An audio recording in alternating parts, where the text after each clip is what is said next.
लगता उन तक आवाज नहीं पहुंच पा रही। इस बीच एक बड़ी खबर आ रही है, कतर की राजधानी दोहा में ईरान ने अटैक किया है। दोहा में मिसाइल अटैक से वहां पर तबाही मची है। मिसाइल अटैक के बाद वहां पर धुएं का गुबार उठता हुआ देखा गया है। ये दोहा की तस्वीर हम आपको दिखाने जा रहे हैं। ये मिसाइल अटैक की तस्वीर देखिए, कतर की राजधानी में ये ईरानी अटैक है। जो बात यहां पर रविंदर सर बार बार कह रहे थे कि ट्रंप को ये गल्फ कंट्रीज बोलेंगे कि अगर आप इस युद्ध को, इस जंग को तुरंत नहीं रोकेंगे तो नुकसान गल्फ कंट्रीज को, मिडिल ईस्ट को, इन देशों को हो रहा है, क्योंकि ईरान लगातार पास के इन देशों को टारगेट कर रहा है। और सिर्फ ऐसा नहीं है कि कल तक मामला अमेरिकी सैन्य बेस पर था, लेकिन अब कई सिविलियंस इलाके हैं जहां पर उनके मिसाइल्स और ड्रोन जाकर के गिर रहे हैं। तो यह एक बड़ी चिंता का सबब है श्याम सर।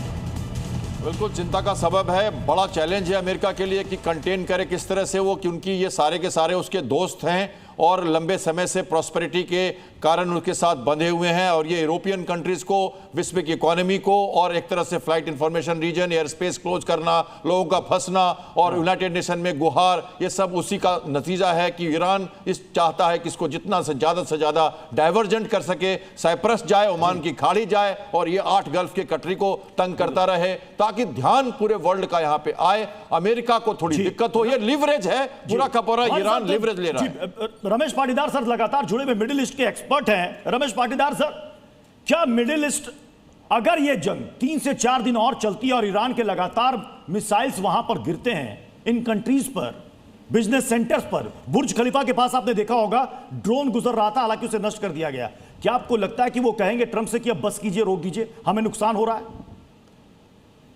यहाँ पर पूरे मिडिल ईस्ट में जो अभी जो मिसाइल अटैक हो रहे हैं उससे सारे बिजनेस के ऊपर अफेक्ट आ रहा है। इवन हमारे यहाँ पर भी वर्क फ्रॉम होम शुरू कर दिया हमने, एंड गवर्नमेंट की तरफ से भी अलर्ट है कि आप जैसे जहाँ जैसे सायरन बजते हैं तो आप बाहर नहीं निकल सकते हो। अभी 2 मिनट पहले सायरन बजा अभी जस्ट, और यहाँ पर आवाजें भी आई है यहाँ पर यूँ, तो ऑब्वियसली बिजनेस का अफेक्ट तो आएगा ही, और आने वाले समय में इसका जिससे बहुत ज़्यादा अफेक्ट आएगा इसका बिजनेस का। जी बिल्कुल। अब देखते हैं कि अमेरिका के वो कौन से 5 बड़े ठिकाने थे जहां पर ईरान ने बड़ा अटैक किया है, बड़ा हमला किया है। यूएस के 5 ठिकाने। अल उदैद एयरबेस, ये कतर में है, मिडिल ईस्ट में सबसे बड़ा अमेरिकी बेस इसे कहा जाता है। अल सलेम एयरबेस, ये कुवैत में अमेरिकी एयर ऑपरेशन का इसे सेंटर पॉइंट माना जाता है। इसके अलावा अल दाफरा एयरबेस यूएई में अमेरिका और गठबंधन सैनिक यहां पर तैनात है। यूएस नेवी 5th फ्लीट यहां पर है, हेडक्वार्टर है। बहरीन में अमेरिकी नौसेना का मुख्यालय, ब्रिटिश सैन्य बेस साइप्रस में है, रॉयल एयरफोर्स का ठिकाना है, उसे भी हिट किया गया है। और कई जगह से तस्वीरें सामने आई हैं जहां पर बिल्कुल सटीक जाकर के मिसाइल गिरे हैं। एक तरीके से शायद अमेरिका को भी इसका अनुमान था रविंदर सर कि ये इतने नुकसान तो हमें झेलने होंगे, ये अमेरिका भी जान रहा था। डेफिनेटली, और तभी आपको ध्यान होगा पिछले कई हफ्तों से ये हो रहा था, अमेरिका वेट कर रहा था, क्योंकि वो पेट्रियट मिसाइल्स की डिफेंस बैटरीज लगा रहा था अपने एयर बेसिस के आसपास, थार्ड सिस्टम का करना था, तो उन्हें एक्सपेक्टेड तो था शायद इंश्योरेंस के हिसाब से, पर शायद इतना ये जो ईरान ने कर दिया एक तरह का गुगली है, गेम चेंजर है ये। देखिए मिडिल ईस्ट के इन देशों में, दुबई में आज तक कभी कोई बम गिरा है?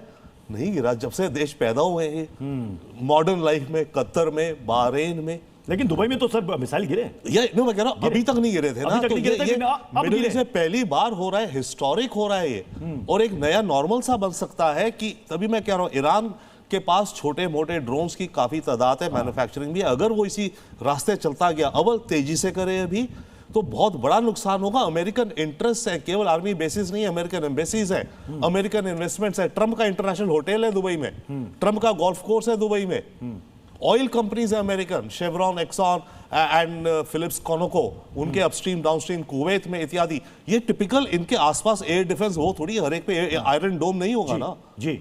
तो ये टारगेट्स हैं, ईरान अगर एग्रेसिवली करे वो हमें देखना है। Ashwini Srivastava sir, missile city Iran में, आपको याद होगा कि जून के इस वक्त भी जब न्यूक्लियर प्रोजेक्ट को अमेरिका टारगेट कर रहा था, 21 दिन तक बंकर में चले गए थे खामनेई, कहां थे किसी को पता नहीं चला। कहते हैं इतना बड़ा टनल है, इतनी बड़ी सुरंग है, मिसाइल सिटी बकायदा वहां पर बना रखी है, किसी को पता नहीं कि उसके अंदर कितने हथियार हैं। क्या अमेरिका इस बार वहां तक पहुंच पाएगा?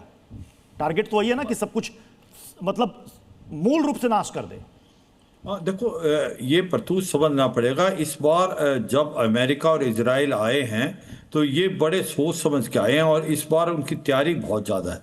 और उनके जो एजेंट थे CIA के और मोसाद के, वो पिन पॉइंटेड इनको टारगेट दे रहे हैं। तो इस बार इनका मेन एम होगा कि पूरा का पूरा इसका जमावड़ा है जो मिसाइल का, उसको ख़त्म करें, इसकी कैपेबिलिटी मिसाइल बनाने की इसको तोड़े, उसके बाद न्यूक्लियर फैसिलिटी जो हैं उसको इतना बर्बाद कर दें कि आने वाले 10 साल तक जो ईरान न्यूक्लियर हथियार ना बना पाए। और तीसरा बड़ा इंपॉर्टेंट चीज जो है कि ये है कि मनोबल तोड़ा जाए, IRGC को टारगेट किया जाए, इसकी पॉलिटिकल लीडरशिप को टारगेट किया जाए और मिलिट्री लीडरशिप को। और मुझे लगता है इस चीज के लिए काफी हद तक सक्सेसफुल। मगर एक चीज याद रखनी पड़ेगी, ईरान क्या कर सकता है। ईरान 3 चीजें करता है। ईरान ने रीजनल वार कर दिया है। ये जब इसने स्ट्राइक किया है, ये बाकी जो मिडिल बेस पे, ये रीजनल वार की तरफ, इससे क्या होगा? ईरान ने आसपास के मुल्कों को इसलिए टारगेट किया कि अमेरिका पर दबाव पड़ सके।